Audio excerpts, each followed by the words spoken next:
माघी पूर्णिमा स्नान महाकुंभ में अमृत स्नान का अंतिम अवसर है। ऐसे तो माघ मासी प्रत्येक स्नान ही उत्तम है, परंतु सर्वोत्तम है माघी पूर्णिमा का स्नान। ये शुभ फलदायक है। स्नान करने से व्रती को अत्यंत शुभ फल प्राप्त होता है।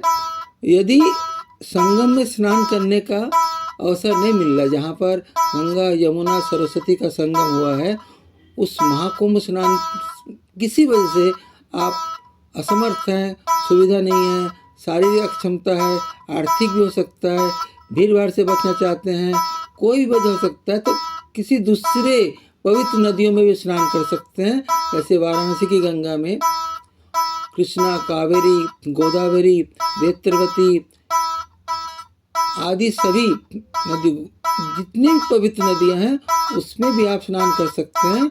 और गंगा स्मरण करके आप स्नान करेंगे तो उतना ही फल मिलेगा। गंगा स्मरण अत्यधिक आवश्यक है, क्योंकि हमारा मन पवित्र है तभी गंगा हमारे मन में बसेंगी, और गंगा बसेंगी तो मन अपने आप पवित्र हो जाएगा।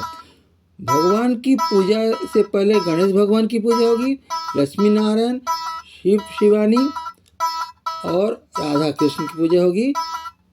प्रसाद में चरणामृत, पान, कुमकुम, फल फूल, माला, तिल, मौली, रौली, पंचगव्य, सुपारी, दूर्वा आदि चीज़ों को सम्मिलित करें। भगवान विष्णु की आरती करें। भगवान से क्षमा प्रार्थना करें, हे भगवान, हमने जो ये पूजा की, जो पूजा अर्चना की, इसमें कोई भूल त्रुटि हो गई हो तो कृपया हमें क्षमा कर दें। यदि आपने व्रत पूरे दिन का रखा है तो जैसा अभी कहा कि ब्रह्म मुहूर्त में पहले आप स्नान करेंगे। ब्रह्म मुहूर्त में नहीं कर पा रहे, थोड़ा बाद भी कर सकते हैं, क्योंकि कलयुग का प्रभाव है, संभव नहीं होता ब्रह्म मुहूर्त में स्नान करना।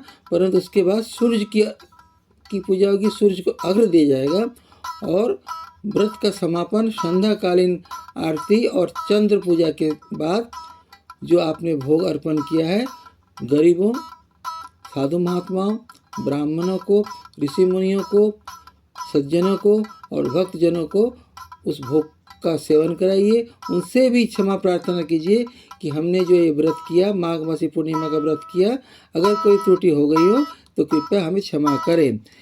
पौराणिक मान्यता है कि जहाँ गंगा यमुना सरस्वती का संगम हुआ, त्रिवेणी संगम प्रयागराज में, वो स्नान अत्यंत पुण्यकारी है, लाभकारी है।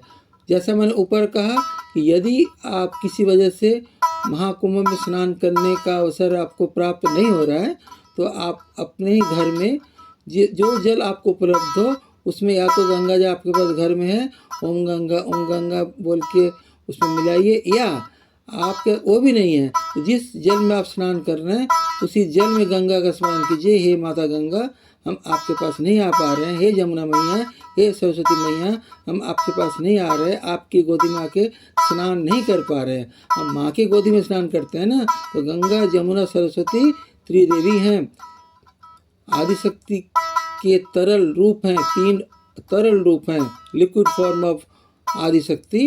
तो इसलिए आप उनको स्मरण कीजिए और उतना ही फल मिलेगा। हर हर महादेव। जय श्री राधा कृष्ण।